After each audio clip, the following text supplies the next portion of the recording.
이거 언제부터 시작했죠? 2018년부터 시작하지 않았나요? 그럼 횟수는 어떻게 되는 거예요? 횟수로 7년 차네요. 잠수 프로그램입니다. 자, 밀리터리 사이언스의 신비한 만남 본게임 오늘도 본명으로 곧장 진격해보도록 하겠습니다. 안녕하세요. 저희는 본게임 2의 MSG입니다. 자, 갑진년 푸른 용해가 밝았습니다. 일단 박수! 네, 본게임 시청자 여러분. 풍년과 풍요를 상징하는 청룡처럼 만사형통하는 한 해 되시기 바랍니다.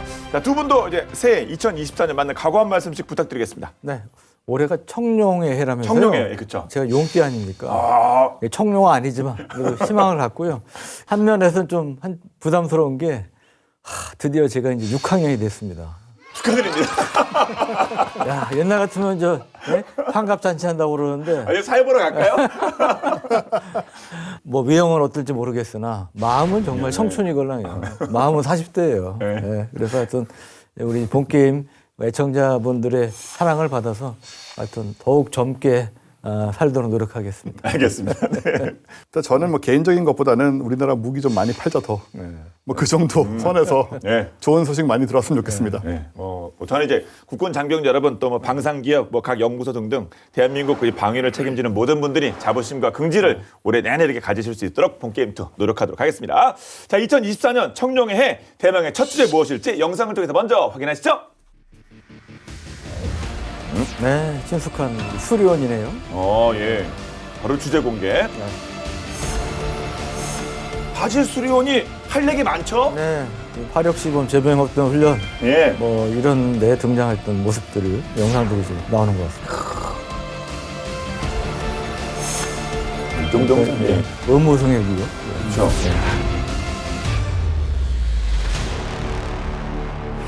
예로부터 위험 있고 상스러운 동물로 여겨지는 청룡해를 맞아서 본게임2 2024년 올해가 기대되는 대한민국 무기 3대장으로 그 새해 폼을 열려고 합니다. 그 첫 번째 주인공 방금 보신 첫 국산 헬기 KUH-1 수련인데요. 수련하면 또 이것도 중요한 포인트죠. 첫 회전익 항공기 수출 이 꿈 가능할까요? 사실 수리원이 뭐 뒤에 말씀 나누겠지만 개발된 지가 꽤 됐는데 네. 그동안 수출 소식이 없었어요. 안타깝게. 그러니까요. 작년 11월 13일부터 17일까지 그 UAE 아랍에미리트에서 개최되는 에어쇼가 있습니다. 두바이 에어쇼인데 중동 지역에서 제일 큰 에어쇼예요. 네. 거기서 수리원 수출용 실물기가 해외 에어쇼 사상 최초로 공개가 됐는데 지금 사진에서 보이시는 모습이에요.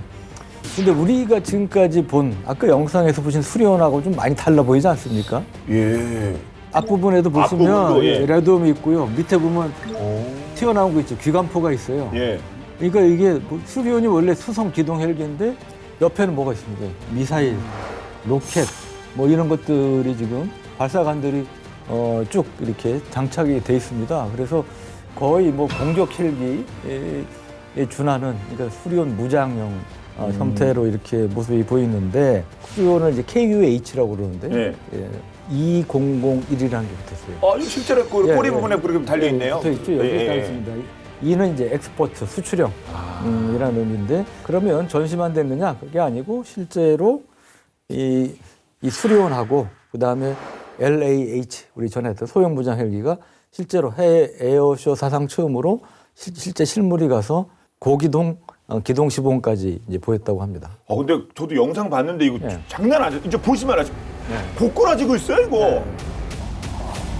와, 이번에 솟구치고 있고요. 그다음에 상당히 높은 각도로 상승을 예. 하죠. 뒤집어지기도 하네요. 그래서 상당히 이제 고난도 기동을 선보였다는 겁니다. 예. 와, 진짜 아주 하늘에서 할 수 있는 것이 온갖 게 다 나옵니다. 수리온의 비행 모드 중에 자동 정지 비행 모드라는 게 있는데 이거는 바다에서 헬기를 통해서 조난자를 구조한다든지 아니면 해병대가 뭐 침투 또는 상륙 작전 수행할 때 활용할 수 있는 이제 그런 모드라고 합니다. 이런 거 실기동 비행을 보여줬다고 한다면 중동 더 나아가 뭐 전 세계 바이어들이 이거 뭐 홀딱 반할 만한 정도의 수준 아닙니까? 그래서 당시에 그 UAE와 그 수리원 수출하고 관련된 최종 협상을 좀 진행 중인 상황이었거든요. 근데 이때 그 우리가 잘 아는 두바이 왕세자인 셰이크 만수르 부자로 유명한 분 아니겠습니까? 이분이 직접 카이부스를 찾아오셔가지고 많은 관심을 보였다고 해요. 그러니까 뭔가 좀 긍정적인 실효가 아닌가 좀 생각해 볼 수 있죠. UAE는 작년 5월에 7억 5천만에서 8억 유로 규모의 그 에어버스의 다목적 헬기 중에 H225M이라고 있습니다. 카라칼이라고 하는 요거 이제 12대 구입 계약을 전면 철회를 했습니다. 살려도 안 산 거죠. 네. 그래서 이제 대체 기종이 좀 필요한 상황이거든요. 그 만수르님이 웬만하면 그냥 작정한 걸 하실 것 같은데 계약 철회 이유도 지금 공개됐습니까? 우리 생각에는 만수르님은 샀다가 안 좋으면 버리고 또 그렇죠. 예, 그러니까 안 좋으면 말씀대로 버리나 있더라도 뭐 상관을 굳이 중간에 물을 뿐이는 아닌 것 같은데 웬만한 사정이 아니고선요. 네, 근데 UAE 측은 이제 어떤 얘기를 하냐면은 일단은 이 카라칼의 그 높은 그 수명주기 비용하고 그다음에 미래 임무 요구 사항에 요즘 이제 모듈식 설계를 하는데 이런 부분에 대한 적응의 한계를 얘기를 했고 또 복잡한 기술 제한 이런 것들이 좀 우리한테는 좀 적합하지 않다라고 생각을 한 모양이에요. 최대 이륙 중량이 11,200kg, 병력이 28명까지 탑승할 수 있고요. 또는 4,750kg의 화물 외부 수송이 가능하고요. 수리온의 이륙 중량은 8,709kg이니까 수리온보다 좀 규모가 크죠, 아무래도. 그리고 기관총부터 로켓, 대함미사일까지 다양한 무기를 장착할 수 있고요. 참고로 이 에어버스 헬리콥터는 수리온의 원형이 된 AS532 쿠거를 설계한 유로콥터사를 에어버스가 인수한 거거든요. 예. 그래서 이제 에어버스라고 하지만 사실은 이 유로콥터사의 기술이고요. 그래서 어떻게 보면 수리온의 친정이다 이렇게 얘기할 수 있는데 그 H225M은 이 쿠거의 후속으로 일명 슈퍼 쿠거라고 하는 그런 기종이고 요거는 현재까지 총 125대가 전 세계에서 운영이 되고 있고 주요 운영국은 프랑스, 인도네시아, 말레이시아, 멕시코, 싱가포르, 태국, 쿠웨이트 이렇게 알려져 있습니다. 네. 하지만 어떻게 보면은 에어버스의 의문의 일패를 안긴 이 중동 시장에 도전장을 낸 맞춤형 수출 모델로 가셨죠? KUH001. 스펙이 어떻게 되는지 하나하나 짚어볼까요? 예, 수리온의 이제 기본 수출형이 이제 KUH-1, 2부터 먼저 살펴보면요. 네. 카이가 2015년부터 4년간 500여 원의 자체 예산을 투입해서 이제 개발한 건데요. 여기에는 미국의 이제 GPS 전문 기업인 이 가민사의 최첨단 항공 전자 시스템을 탑재했습니다. 조종석에 있던 이제 제어 기기들은 이제 다기능 시험기, 네. 그다음에 이제 터치 스크린 기능으로 통합이 됐고요. 이제 기동 헬기와 공격 헬기를 따로 도입하기 힘든 이 궤도국들을 겨냥을 해서 겸용. 아까 사진에 보셨죠? 여러 가지 기관포라든지 각종 미사일, 로켓들까지 장착할 수 있는 이러한 이제 무장형 예. 이라는 게 이제 특징입니다. 그래서 수송 및 공격 임무를 병행할 수 있는 다목적 헬기다. 그래서 헬파의 대전차 미사일 8발이라든지 그다음에 우리 국내에서 개발된 천검이라는 공대지 미사일 있지 않습니까? LH에 장착되는 거. 이런 것들 장착되고 그다음에 이제 그 앞에 20mm 기관포도 있고요. 그리고 로켓탄 70mm 로켓탄 포도 있고 그런데 그다음에 이제 공대공 미사일도 필요할 경우 장착할 수 있는데 중요한 것은 UAE 경우는 무장은 유해 생산한 미사일이라든지 이런 것들을 장착하는 쪽으로 추진이 되고 있습니다. 그러니까 예. 헬파이어나 이런 것들은 이제 UAE가 원한다면 모를까 그러지 않으면 장착될 가능성은 낮다고 그럽니다. 참고로 말씀드리고요. 그 외에 이제 보조연료 탱크도 장착이 가능하고 그 다음에 이제 여기 바탕 위에 또 중요한 요소 중에 하나가 뭐겠어요? 여기 사막 지역 아닙니까?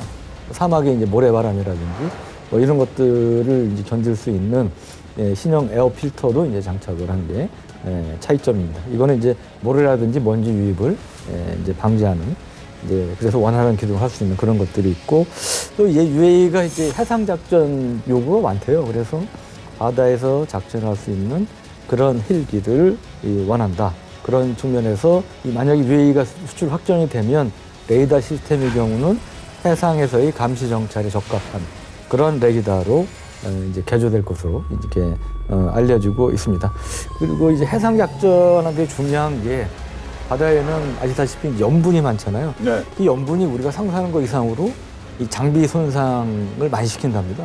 해양에서의 작전에 대비한 이제 그런 이제 준비가 추가로 이제 필요할 것으로 이제 보입니다. 마침 우리 해병대 그 상륙기동 헬기를 납품하지 않았습니까? 마리논이라고 그래서 마리논도 사실은 이제 그런 데 대한 고려들이 있기 때문에 그러한 것을 바탕으로 해서 좀 더 업그레이드된 형태 이제 수출을 이제 하게 된다고 그러고요. 그리고 여기 이제 상륙기동 헬기에 적용된 그 신형 무장 날개도 이제 아까 보셨다시피 장착을 해서 UAE가 자체 개발한 대전차 미사일 8발. 그 다음에 로켓의 경우는 우리가 이제 로고라는 그 비궁이라고 그러죠. 네. 우리 유도 로켓 개발해서 지금 서북도시에 배치한 게 있지 않습니까? 그래서 뭐 그런 것들도 장착이 가능하다. 그 다음에 공대공 미사일은 이제 유럽 MB대사의 미스타일 미사일 이런 것들이 장착될 가능성이 많다고 합니다. 카이는 사실 그동안에 뭐 동유럽이나 아니면 말레이시아의 FA50 경공격기 정말 수출 대박 정말 큰 성과를 냈었는데 그래도 헬기 분야는 넘지 못하는 산이었는지 뭐 실제 거의 없었잖아요. 그런데 이번에 한번 그 진입장벽 막 깨고 한번 돌파하는 겁니까? 사실 진입장벽이 높긴 높습니다. 이 글로벌 헬기 시장은 미국, 프랑스, 러시아 같은 이 선진국이 선점을 하고 있는데요. 헬기를 이제 교체를 이제 할 시기가 이제 오게 되잖아요. 그런 경우에 이제 신흥국들이 좀 그 시장을 노려볼 수 있는 상황인데 사실은 이 기존의 이 나라들 입장에서는 교체할 때 이전 기종과 완전히 다른 방식으로 제작된 헬기를 도입을 하게 되면 뭐 기존의 그 군수 지원 방식, 뭐 체계, 정비 체계 방식, 훈련 체계 이런 게 다 바뀌어야 되잖아요. 그리고 인력 재교육도 완전히 새로 해야 되고 그러다 보니까는 비용 지출이 너무 큰 겁니다. 부대 비용들이. 그리고 또 사전에 예상치 못한 뭐 기술적 리스크가 갑자기 생길 수도 있고요. 그래서 헬기를 교체할 때마다 아무래도 기존의 좀 구간이 명관이라고 좀 보수적인 선택을 할 수밖에 없는 그런 흐름이 있고요. 그래서 기존에 쓰던 기종들을 생산한 국가에서 만든 신형 기종이라든가 뭐 혹은 뭐 다른 나라에서 구매를 해도 기존 체계하고 상호 이제 운용성이 높은 호환성이 높은 이런 기종을 사게 되는 거죠. 그러다 보니까는 이 장벽이 높다는 얘기가 나오는 거죠. 예. 그때 2018년인가요? 그때 필리핀 두테르테 대통령이신가요? 하여튼 그분이 그 수료원에 관심 뭐 가지시고 뭐 그런 적 있지 않아요? 그랬었죠. 그래서 이제 국방부 청사까지 방문을 하셨고 그때 연병장에 그래서 수료원을 갖다 놓고 이렇게 보여드리고 이렇게 했었는데 필리핀은 결국은 그 같은 해 12월에 미국의 UH-60 블랙호크를 그쪽으로 갔군요. 예, 그것의 최신 기종인 그 S-70I를 선정을 하게 되죠. 이유가 뭐냐하면 이유가 좀 반박하기 어려운 부분이 있는데 카이가 당시에 이 수리원을 대당 250억 원을 책정을 했었어요. 근데 시코르스키가 이 S-70I를 이 가격을 60%를 디스카운트를 한 150억 원으로 책정을 하는 바람에 블랙 프라이데이도 아니고 그렇게 가격을 내려가지고요. 그러니까 뭐 카이 우리 수리온에 비해서 훨씬 저렴한 가격으로 내놓다 보니까 필리핀 입장에서는 그 블랙호크가 훨씬 유명하고 근데 인지도가 떨어지는 수리온을 구입할 이유가 없는 거죠. 예. 그렇게 해서 이제 경쟁에 좀 진 부분도 있고 또 하나는 그 해 7월에 우리 다 아시는 얘기지만은 그때 마린온이 해병대 마린온이 시험 비행 중에 사고가 나서 인명 사고가 나지 않았습니까? 예. 아무래도 이게 또 영향을 미쳤다고 볼 수밖에 없죠.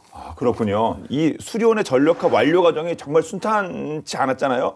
기체 결함 등을 이유로 막 크고 작은 사고들이 뭐 좀 있었고 그리고 말씀하신 그 헬기 추락은 정말 가슴 아픈 사고였습니다. 근데 사고 원인이 해외 불량 부품 탓 뭐 이렇게 딱 나오지 않았습니까? 결국? 그렇습니다. 이게 이제 상당히 그 해병대뿐 아니고 국민들에게도 이제 큰 충격을 줬던 그런 안타까운 사고였는데 조사 결과는 이제 마리론 설계라든지 구조적인 문제가 아니고 프랑스제 부품 결함으로 이제 확인이 됐다고 이제 발표가 됐습니다. 로터 마스터라고 불리는 로터를 돌리는 중심축의 열 처리가 제대로 안 돼서 이제 균일이 난 것으로 판명이 됐죠. 그 뒤에 이제 이 부품에 대해서는 프랑스 정부가 품질을 보증하고 카이가 장착 전에 이제 전수 검사를 하는 걸로 절차를 바꿨고요. 비행 안전 품목에 대한 관리 프로세스도 대폭 개선이 됐다고 합니다. 예. 해외 부품의 문제. 그러면 그 수리온의 국산화율 이건 어느 정도 되는 겁니까? 수리온 국산화율은 이제 한 58% 정도 되는 것으로 알려지고 있는데, 근데 카이는 이제 뭘 최종 목표로 하냐면 해외 항공 업체들과의 기술 제휴 등을 통해서 엔진을 제외하고는 전 부품을 국산화하겠다. 이게 이제 물론 최종 이제 궁극적인 목표입니다. 예. 그러니까 작년 23년이 수리온이 군 전력화 근의 10주년이 되는 그런 해였는데 헬기 수출로 우리 K방산의 새로운 먹거리를 창출하기 위해서는 역시 이 국산화율 상승 반드시 필요한 거 아니겠습니까? 물론이죠. 근데 그 중에서도 육군 항공의 수건이라고 할 수 있는 이 기어박스 국산화 얘기를 좀 해야 될 것 같은데요. 기어박스가 뭐죠? 기어박스 궁금하네. 예. 예, 일단은 뭐 전반적인 좀 상황을 얘기를 드리면 네. 2020년 12월에 국방부가 발표한 국방백서에 따르면 현재 군이 운영 중인 헬기가 수리온을 포함해서 680여 대쯤 됩니다. 근데 이 중에 수입산 헬기는 모두 이제 1년에 몇 달씩 해외로 보내서 발이 묶이게 됩니다. 미국 헬기 이런 것들 미국으로 보낸다? 네, 이 창정비를 해야 되는 거거든요. 예. 뭐 아시는 것처럼 창정비란 거는 동체를 부품 단위까지 다 해체해가지고 다시 조립하는 그런 거기 때문에 다 현지로 가서 생산지로 가서 해야 되는데 근데 여기에 국산 헬기인 수리온이 포함되어 있습니다. 아니 국산 헬기를 왜 무슨 일입니까 그게? 사실 뭐 국산 화율이 58%라는 그런 부분인데다가 바로 이제 기어박스 문제인데요. 이게 그 엔진 동력을 회전 날개에 전달하는 되게 중요한 부품이거든요. 기어박스가. 근데 이거를 국내에서 정비를 할 수가 없어서 해외에 맡겨야 되는 상황이에요. 그게 얼마나 어렵길래 참. 사실 어려운 것도 있지만 여러 가지 뭐 상황이 있는데요. 이 현재 이 국산 헬기 수리온을 비롯해서 우리군 헬기에 사용되는 기어박스가 모두 다 전량 수입이고요. 이 기어박스란 거는 뭐 이름처럼 안에 뭐 기어가 들어 있습니다. 톱니바퀴에 기어가 들어 있고 그다음에 동력을 전달하는 축이 있고요.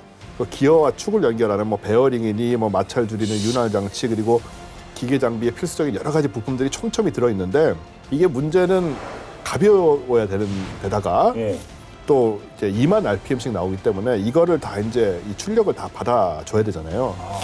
그래서 아주 첨단 기술입니다. 이 강도를 유지하고 하는 게.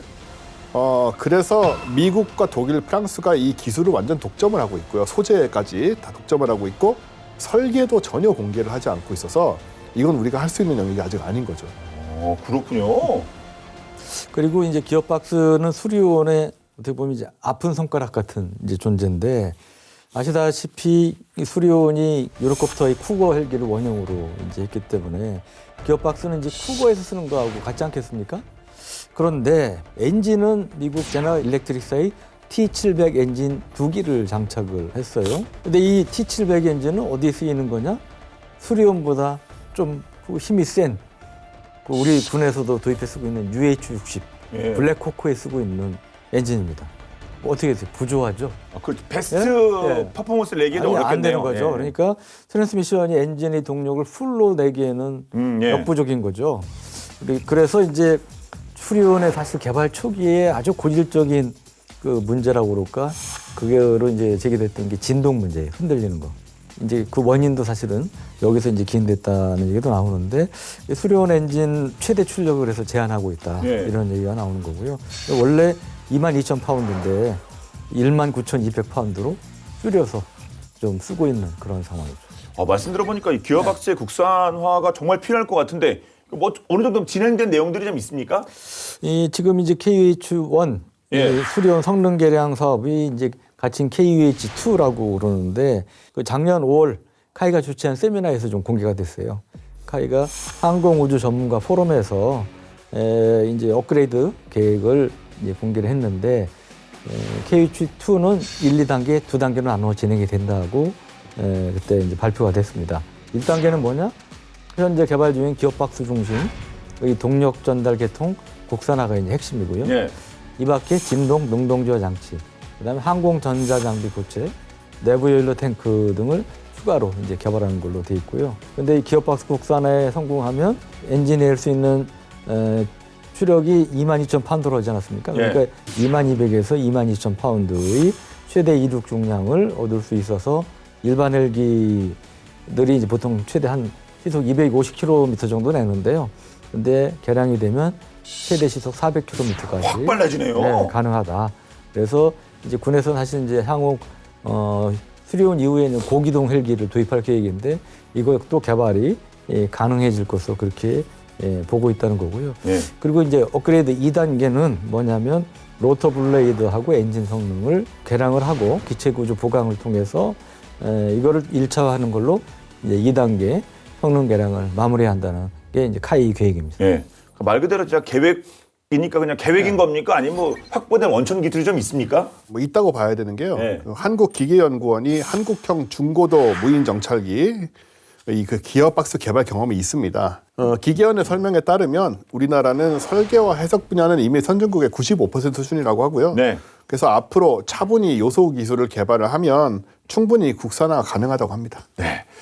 자, 글로벌 헬기 시장에 방금 말씀하신 뭐 그런 확보된 기술을 가지고 당당히 일단 도전장을 냈습니다. 우리 수리온이. 그러면 정정당당하게 승부를 펼쳐야 될 텐데 지피지기면 백전 불태라고 하지 않습니까? 이제 상대 수많은 해외 경쟁 상대들을 살펴보도록 하겠습니다. 자, 하나하나 한번 짚어볼까요? 어디가 있을까요? 일단은 그 필리핀에서 수리온을 밀어냈던 S-70I가 있겠죠. 아, 예, 그렇죠. 공군 기지에 도착한 S-70I의 모습인데요. 현재는 이제 로키드 마틴에 인수된 그 헬기 명가인 시코르스키사가 1972년에 개발한 S-70, 요게 이제 바로 UH-60 블랙호크와 동일한 기종입니다. 미군에서 도입하면서 이제 UH-60이라는 이름을 붙였고요. 이 S-70이 여러 차례 개량 작업을 거치면서 성능이 향상이 됐고 생산 주체도 2010년 이후에는 로키드 마틴의 폴란드 자회사인 PZ-12 밀렉으로 바뀌었어요. 예. 또 폴란드 익숙하지 않겠습니까? 아, 그렇죠. 예. PG 뭐 이렇게 시작하면 좀 네, 그렇죠. 들어옵니다. 예. 그래서 로키드 마틴의 기술과 그 PZ-12 밀렉의 생산력 또 그 폴란드의 비교적 낮은 인건비가 결합이 돼서 탄생한 게 S-70I고요. 2010년대부터 폴란드, 칠레, 브루나이, 콜롬비아, 필리핀 등에 도입이 됐습니다. 이 S-70I는 UH-60하고 유사하게 13명의 병력을 태울 수 있고 디지털 조종석에는 10인치 컬러 다기능 디스플레이 4개가 붙어 있고요. 또 이중으로 된 디지털 자동 비행 제어 시스템, 또 비행 지시 및 비행 관리 시스템을 갖추고 있습니다. 항법 체계에는 또 디지털 지도가 포함이 돼 있죠. 예. 그리고 이제 영국군 기동 헬기 사업 후보에 오른 에어박스 헬리콥터사가 만든 기종이 있는데 H175M 지금 사진에서 보시는 이 기종인데 이 중형 헬기입니다. 이것도 이제 경쟁 상대인데요. 이게 이제 민간 헬기인 H175를 군용으로 이제 개조한 이제 그런 형태가 되겠고요. 그렇게 뭐 아주 날렵해 보이진 않죠. 그 민수형 같은 느낌이 확실히 들게 됩니다. 근데 이제 설계 단계에서부터 이제 군사 용도는 좀 고려를 했다고 해요. 예. 민간 부분에서 이제 10여 년 동안 사용된 실적을 토대로 해서 신뢰성과 내구성에 대한 검증이 이루어졌다고 하고요. 예. 그 보기와 좀 다르게 비행 성능도 좀 우수하다고 합니다. 어느 정도인데요? 최대 비행 시간이 6시간. 수리온이 2시간 18분이에요. 그러니까 상당히 긴 겁니다. 와, 거의 3배네요. 예. 근데 헬리콥터 타보신 분은 알지만 네. 6시간이면 사실 헬리콥터 치고 굉장히 긴 편이라고 볼 수가 있죠. 탄 사람도 고역이긴 하겠습니다. 근데 6시간이나 타면 네. 최대 항속거리는 1,100km고요. 참고로 수리온은 775km입니다. 그래서 수리온을 상당히 좀 앞서는 이제 그런 면이 있고 이게 또 이 보기보다 많이 태워요. 이 탑승 인원도 상당히 이 수리온보다 앞서는데 조종사, 부조종사를 뺀 후방석에 최대 16명의 그냥 민간인도 아니고 무장 병력을 태울 수 있다고 해요. 예. 그러니까 상당히 보기보다 사실은 많이 태우는 이제 그런 형태고 물론 여기에 이제 뭐 기관총 사수 등을 태운다면 좀 줄긴 하겠지만 그래도 한 12명의 무장 병력은 태울 수 있을 것으로 보여집니다. 참고로 이제 수리온은 좌석 배치를 좀 조정을 하면 기관총 요원 2명을 빼고도 최대 12명까지 이제 탑승을 할 수 있는 것으로 그렇게 이제 평가가 되고 있고요. 최대 이륙 중량은 이제 7.8톤으로 또 수리온보다 가벼워요. 수리온은 8.7톤입니다. 예. 약 1톤이 가볍고 화물 인양 능력은 2.7톤으로 수리온하고 거의 비슷하고요. 종합적으로 정리해보자면 S-70I하고 H-175M은 글로벌 항공우주 방산업체가 생산하는 기종이다. 아까 말씀드린 S-70I는 시골스키 그리고 H-175M은 프랑스가 자랑하는 에어버스 헬리콥터가 이제 각각 생산하는 것이고 그래서 이게 또 오랫동안 운영되면서 그에 따른 신뢰성 그다음에 글로벌 공급망도 이제 잘 갖춰져 있는 편이다.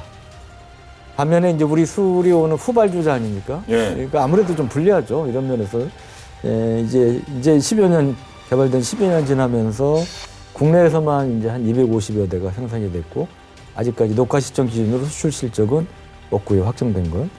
그리고 국내에서 이제 육군 해병대 군에서는 민간에서는 이제 뭐 산불지나 헬기나 뭐 이제 경찰용이나 뭐 해경용이나 뭐 다양하게 화생형은 나왔지만 헬기를 수입하는 국가 입장에서 보면 이 비행기 자체 플러스 알파 여러 가지 뭐 부품이라든지 이런 거는 얼마나 신속하게 예. 싸게 공급받을 수 있으며 뭐 이런 것 등등을 많이 따지지 않겠습니까? 그래서 이제 그런 면에서 보면 아무래도 앞서 말씀드린 두 기종에 비해서는 수리온이 이제 불리한 점이 있을 수밖에 없는 거죠. 예.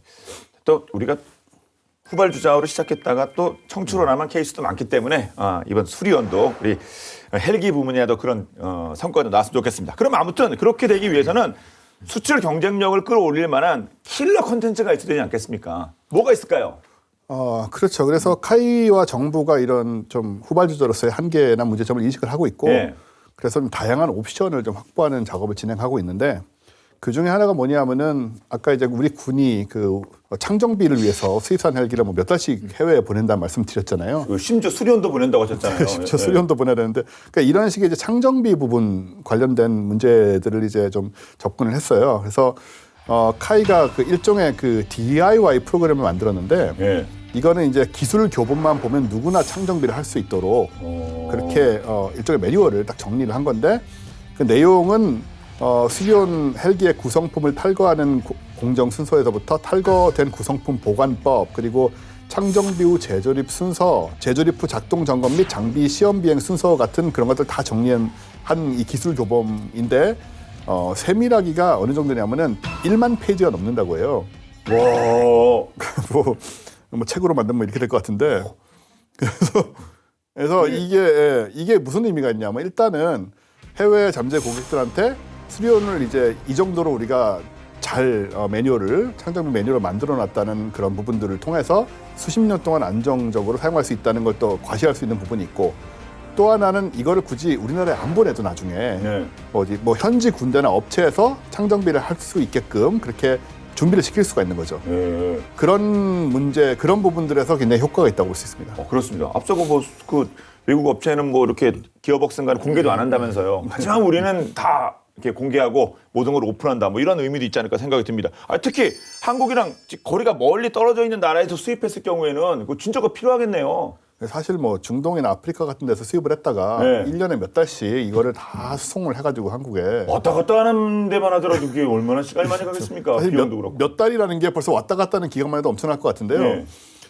그런 부분에 대해서 분명히 효과가 있을 것이고 또 이제 하나 더 얘기를 하자면은 그 카이에서 항전 장비의 고장 유무를 자동으로 점검하는 장비인 그 ATE라고 오토매틱 테스트 이퀴먼트라고 하는데 네. 이 ATE 본체와 동시에 이를 운용할 수 있는 그 KITS 프로그램을 독자 개발했습니다. 이건 어떤 의미냐면은 과거에는 항전 장비별로 시험 장비가 따로 있었어요. 그래서 각각의 장비를 다 가동을 시켜야 되는 그런 복잡함이 있었는데 이 ATE는 이걸 전부 하나로 통합을 해서 정비 시간을 크게 줄일 수 있는 그런 부분도 좀 신경을 썼죠. 이미 수출을 위해서 뭐 차근차근 준비를 하고 계시네요. 그런데 수출 경쟁력 상승에 많은 도움이 되겠습니다만 또 뭐가 좀 더 있어야 될 것 같은데요. 네, 우리가 이제 본게임 2에서 예. 교육용 장비인 이 시뮬레이터의 중요성을 언급한 적이 있고요. 시뮬레이터요? 예, 그리고 우리 전 MC가 사실은 제가 두 번이나 타본 그거예요. 그러니까 예. 그 뛰어난 잠재 능력을 보여줬던 게 바로 이 시뮬레이터 아닙니까? 네. 예, 수평을 유지한 것만은 어딥니까? 그게? 예. 그래서 방사청하고 카이가 작년 9월 25일에 이 수리온, 아파치 등의 기종을 시뮬레이터에 추가하는 것을 골자로 해서 342억 원 규모의 계약을 이제 체결을 했다고 합니다. 아시다시피 시뮬레이터는 이제 육군 항공부대의 이제 조종 숙달, 목표 타격 이런 것들, 이런 다양한 전술훈련을 목표로 해서 수행하는 이제 모의 훈련 체계죠, 말 그대로. 이게 이제 시뮬레이터 장점은 실제로 비행을 하는 데 따른 비용이라든지 리스크라든지 이런 것들을 줄이면서 할 수 있고 또 하나 이제 이 각종 입시 지도라든지 이런 상황 묘사 이런 거는 점점 더 현실처럼 전개해질 겁니다. 여러 가지 또 VR이라든지 AR 등을 활용해서 그렇기 때문에 헬기 조종사 1명을 양성하는데 미국을 기준으로 보면 600만 달러 하나로 78억 원 정도나 이제 들기 때문에 이 훈련용 시뮬레이터의 활용이 좀 가성비 있는 수단으로 더욱 각광을 받게 될 것 같습니다. 그렇습니다. 산이 많고 삼면이 바다로 둘러싸여 있는 우리 한반도에서 수직 이착륙과 공중 제자리 비행이 가능한 회전익기의 중요성은 뭐 두말하면 입이 아플 정도죠. 그런데 최근 우리 해군에서 이토록 중요한 회전익기로 엄청난 대기록이 탄생했다고 합니다. 어떤 내용일지 본방 야사에서 살펴보겠습니다.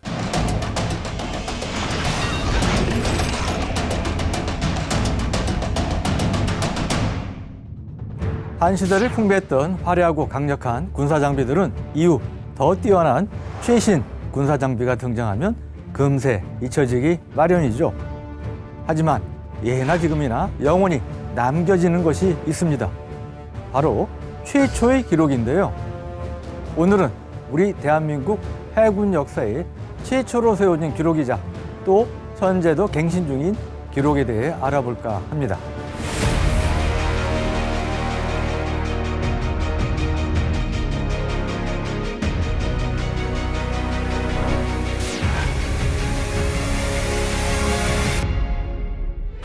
작년 5월 우리 대한민국 해군에서 경사가 생겼습니다. 바로 해군 항공 사상 최초로 회전익 항공기 8,000시간 무사고 비행 기록을 수집한 조종사가 탄생했기 때문이죠. 이 무사고 8,000시간 비행 기록을 일자로 환산하면 333일을 꼬박 하늘에서 보내야 달성 가능하고 거리로 환산하면 129만 킬로미터, 지구를 32바퀴 돈 것과 맞먹는 대기록인데요. 전투기나 수송기도 아니고 회전익기로는 정말 대단한 기록이죠.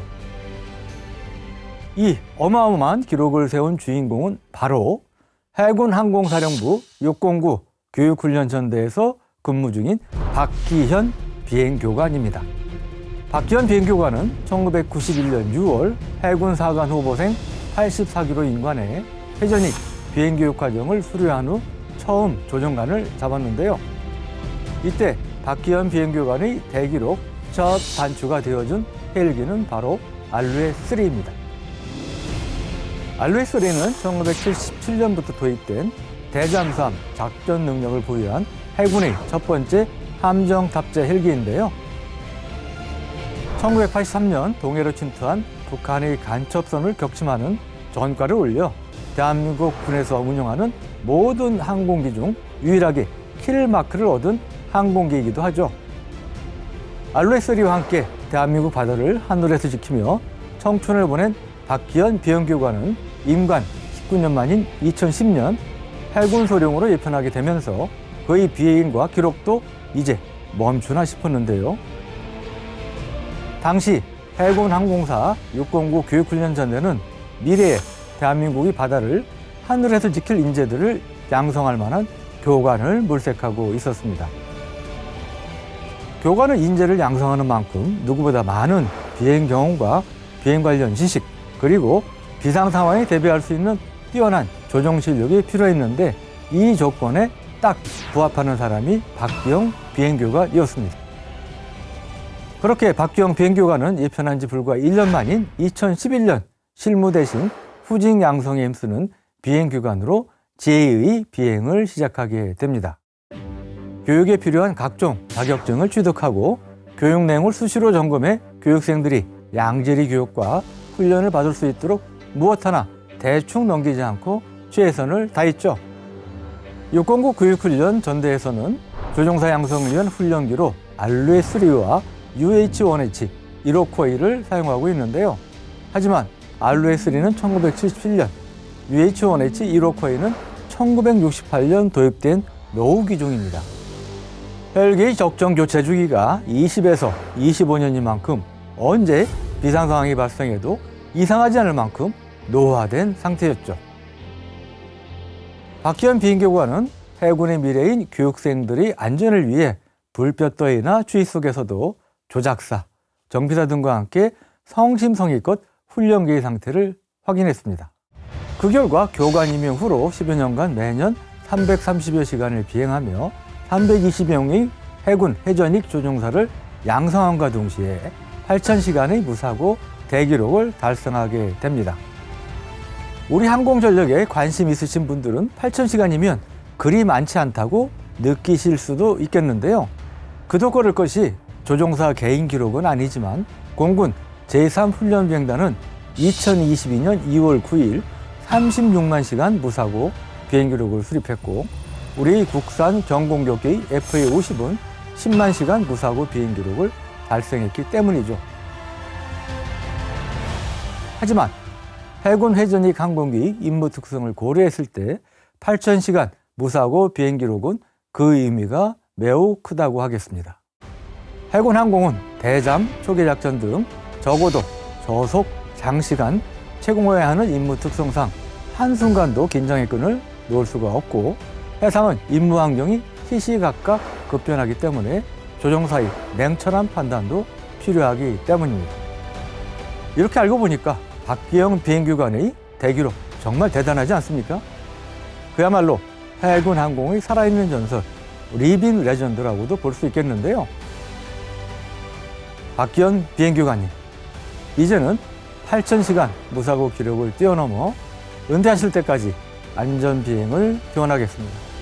그리고 후배 조종사님들도 언젠가 이 기록을 깨뜨려 우리 본게임2에서 다시 한번 다뤄지길 바라겠습니다.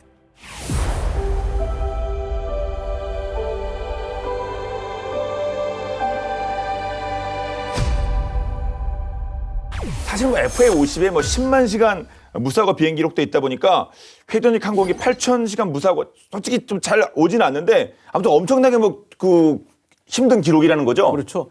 이게 사실 헬기 조종이 예. 밖에 상상하는 것보다 굉장히 힘들다고 그래요. 뭐냐면 헬기 조종사들 사이에 유행하는 말이 중에 뭐가 있냐면 헬리콥터가 비행하는 상태는 외발 자전거를 타면서 장대 세우기와 비슷하다. 서커스 그 할 때 정도로 그렇죠. 묘기라는 거 아닙니까? 네, 묘기. 그 정도로 불안정하다. 하고 있는 얘기가 나올 정도라고 그래요. 예. 그러니까 이런 항공기를 8,000시간 동안 무사고 비행했다는 것은 우리가 정말 대단하시다고 인정을 해드릴 수밖에 없고요.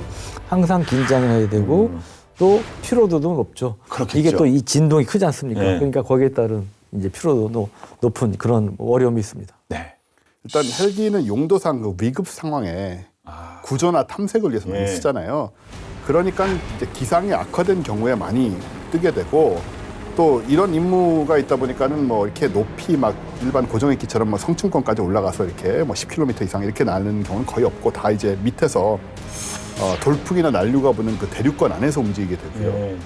게다가 몸체가 작다 보니까 그 뭐 여러 가지 요인, 기상 요인의 영향을 굉장히 많이 받게 되고 또 낮은 고도에서 주로 비행하기 때문에 위험 상황이 발생했을 때 금방 떨어져 버리는 거죠. 그러니까 높은 고도에서 항공기가 날 때는 떨어지는 동안 뭔가 할 시간이 있습니다. 어떤 식으로든. 근데 이거는 금방 추락해 버리다 보니까 그런 대체할 시간이 굉장히 짧은 문제도 있습니다. 예. 말씀 듣고 보니까 특히 이 바다에서 8,000시간 회전익기 무사고 정말 요즘 표현의 킹정입니다.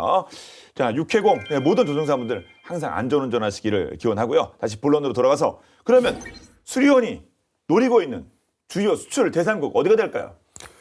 수리원 잠재 수출 시장은 좀 정글이 많아서 그 헬기 수요가 높은 동남아시아 예. 이런 쪽이 많이 얘기가 되는데 특히 그 베트남이 좀 많이 좀 주요 수출 상대국으로 뽑히고 있습니다. 베트남은 러시아 헬기를 다수 운용을 하고 있거든요. 근데 이제 미국의 그 대러시아 경제 제재와 지금 뭐 전쟁 등등으로 인해서 지금 부품 수급이 제대로 안 되고 있죠. 그리고 장비의 노후화돼 있어서 교체 수요가 현재 있는 상황입니다. 그래서 카이가 지난 6월에 베트남 하노이에서 그 베트남 VTX와 헬기 사업 협력에 관한 업무 협약, MOU죠. MOU를 맺기도 했고요. 또 다른 나라로는 폴란드나 말레이시아, 왜냐하면은 이제 FA-50을 우리가 수출했기 때문에 이 나라들도 그 수연을 도입할 수 있는 그런 가능성이 있지 않겠느냐 충분히 이렇게 또 보고 있고요. 그런 다음에 그 중동 시장 타깃은 또 이집트나 이라크가 수리원에 좀 관심을 보이고 있는 것으로 알려져 있습니다. 네, 자, 올해는 정말 좋은 소식이 좀 들려왔으면 좋겠습니다. 네, 우리 군이 운영 중인 수리원은 현재 4차 양산을 진행하고 있고요. 파생형인 해병대 상륙기동 헬기 마리노는 작년 6월 양산 납품을 이제 완료했는데요. 향후의 성능 개량 추진 일정은 어떻게 되는지 궁금하네요. 우선 앞서 말씀드렸지만 예. KUH-1 수리원 성능 개량 사업인 KUH-2가 이제 추진이 되고요. 마리논의 경우는 이제 말씀드렸다시피 이 상륙기동 헬기는 작년에 이제 납품이 완료가 됐습니다. 예. 마리논의 여러 가지 무장을 장착하는 그런 이제 상륙 공격 헬기 개발에도 좀 속도를 내고 있다고 하고요. 그래서 카이에서 최대한 낙관적으로 봤을 때 산업 파급 효과를 약 35조 원, 그다음에 고용 효과는 협력업체를 포함해서 한 5만 7천 명 정도를 기대를 하고 있다고 합니다. 예. 그래서 수리온은 그 노후화된 UH-60 그거 대체하기 위해서 준비된 뭐 기종이라고 들었는데, 근데 그거 대체하는 거 이거 이제 안 하는 거죠? 폐기된 거죠? 네. 2020년 12월 방추위에서 예. 현재 군에서 운영 중인 UH-60 기동 헬기 수명이 닿으면 이제 차세대 기동 헬기로 대체하겠다, 이런 이제 결정이 내려졌죠. 근데 이 한국형 차세대 기동 헬기의 뭐 구체적인 재원이나 개발 목표, 뭐 시한 같은 게 결정된 게 아무것도 없습니다, 지금. 그래서 우리가 독자적으로 개발을 할 것인지, 아니면은 뭐 수리온이나 우리 소형 무장 헬기, 뭐 소형 민수 헬기, 또 LAH, LCH 이렇게 부르죠. 이런 것들처럼 외국 업체의 도움을 받을 것인지, 이런 것들도 지금 검토를 지금 해봐야 되는 상황이고요. 그런데 소식통에 따르면 우리 차세대 기동 헬기는 아마도 그 미 시콜스키 보잉사의 SB-1 디파이언트나 시콜스키사의 S-97 레이더 차세대 헬기죠. 그리고 벨사의 V280 그 벨러 틸트 로터형 수직이 착륙기, 이게 이제 미군이 추진 중인 차세대 헬기 기종들이니까 요것들 중에 혹은 요것들 모델로 이제 개발될 가능성이 높다고 지금 보고 있고요. 사실 미국이나 이런 선진국들의 차세대 헬기 기술을 우리가 어떻게 확보할 것인지가 좀 숙제인데, 이에 따라서 수리온처럼 이제 카이가 개발을 주도하되 아마 외국 업체와 협력하는 방안이 되지 않겠느냐, 이렇게 지금 생각이 되죠. 예. 사실 뭐 카이가 수리온이라든가 LH 어떤 사업 경험이 있으니까 뭐 맨 땅에 헤딩하는 것은 분명히 아닐 테고요. 하지만 협업을 한다고 하더라도 우리가 충분히 그 주도권을 가지고 진행해야 되지 않겠습니까? 그렇습니다. 사실 우리가 특히 군, 그다음에 뭐 업계 전문가들 사이에서는 좀 아쉬움이 있어요. 수리온이나 LH, LCH가 정말 최신 헬기 기종은 아니었다는 거죠. 이제 우리가 아무래도 에어포스 헬리콥터 쪽에 이제 지원을 받다 보니까 이제 그런 일이 이제 벌어진 건데, 그래서 이거를 일종의 이제 우리가 반면교사를 삼을 필요가 있다. 이제 그런 얘기도 나오고요. 또 하나 우리가 이제 그 교훈 사례로 이제 삼을 법한 게 F-35 도입과 이제 관련된 건데, F-35 개발 초기에 사실은 여러 나라들을 이 공동 개발자로 미국에 끌어들였습니다. 네. 막대한 개발비가 드니까. 또 하나는 이제 판로도 안정적으로 확보하는 차원에서 세계 한 8개국 정도를 이제 끌어들여 가지고 여기 공동 개발자로 포함시켜 주면서 대신에 판매할 때 우선권을 주는 이제 그런 방식을 취했는데, 여기에는 이제 일본 등도 이제 포함이 돼 있는데, 우리도 그때 이제 미국에서 오퍼 제안이 왔어요. 근데 우리도 고민하다 결국 안 하는 걸로 했는데, 우리 그 이유 중에 하나는 우리가 무기 도입 규정상 이미 개발된 거는 살 수 있지만 개발 중인 거, 개발할 거에 대해서는 검증이 되지 않은 거는 곤란하다, 이런 거 등등 해서 결국 머뭇거리다 안 하는 걸로 했어요. 그러다 보니까 지금 F-35 도입 과정에서도 일부 우리가 좀 손해보는 점이 있는데, 앞으로 이제 우리가 마침 기존 UH-60의 이제 후속 기종을 고기동 헬기, 차세대 고기동 헬기로 도입하기로 결정을 한 상황이기 때문에, 앞서 원수님 말씀하신 우선 벨사의 V80 벨러를 이제 우선 협상 대상으로 해서 지금 이제 추진을 하고 있는 걸로 알고 있는데, 이러한 이제 미국에서 첨단 기술을 활용한 헬기를 개발을 추진하고 있는 상황이기 때문에, 이런데 초기에 좀 협력을 해서 일부 기술을 받을 건 받고, 그다음에 세계 시장에 같이 진출할 수 있으면 이제 그런 모델을 연구해 본다든지, 하여튼 그러한 노력들이 좀 필요하지 않나, 그런 지적들이 나오는 거죠. 그럴 경우 이제 우리가 헬기 분야에서 좀 이제 후발주자로 돼 있는데, 상당히 그런 갭을 줄일 수 있는 또 계기가 될 수 있다는 이제 평가도 나오고 있습니다. 네.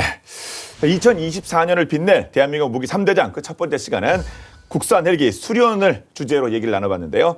수많은 우여곡절 끝에 K방산의 새로운 먹거리로 떠오른 수리온이 이제 수출 꽃길만 걸어준다면 정말 좋겠습니다. 자, 마지막으로 한 말씀씩 부탁드립니다. 그 수리온 관련해서는 뭐 밀떡분들은 그러시지 않겠지만, 아직도 많은 분들이 그때 그 사고 기억을 하고 계시고 그 이미지가 남아 있습니다, 그냥. 그래서 뭐 해외는 어떨지 모르겠지만 이런 부분에 대해서 그 정말 이유가 뭐였고 그게 어떻게 해결됐는지를 좀 잘 설명하는 그런 작업들도 많이 필요할 거라는 생각이 들고요. 네. 그리고 이제 자체 기술, 우리가 지금 뭐 초음속 전투기도 만들고 이런 상황인데, 아직은 좀 그 회전 있기에 대해서는 좀 늦다 이런 생각이 들어서 그쪽에 이제 충분히 우리가 투자할 만한 그런 뭐 경제적인 이런 기술적인 그 여건이 되니까 이제는 좀 빨리 이런 부분들을 또 따라잡자 이런 말씀을 좀 드리고 싶네요. 네. 네. 그 앞서 말씀드렸지만 이제 수리온이 어떻게든 좀 늦었지만 중동 지역 중심으로 해서 이렇게 수출 기운이 물어있고 있어서 천만 다행이다 생각이 들고요.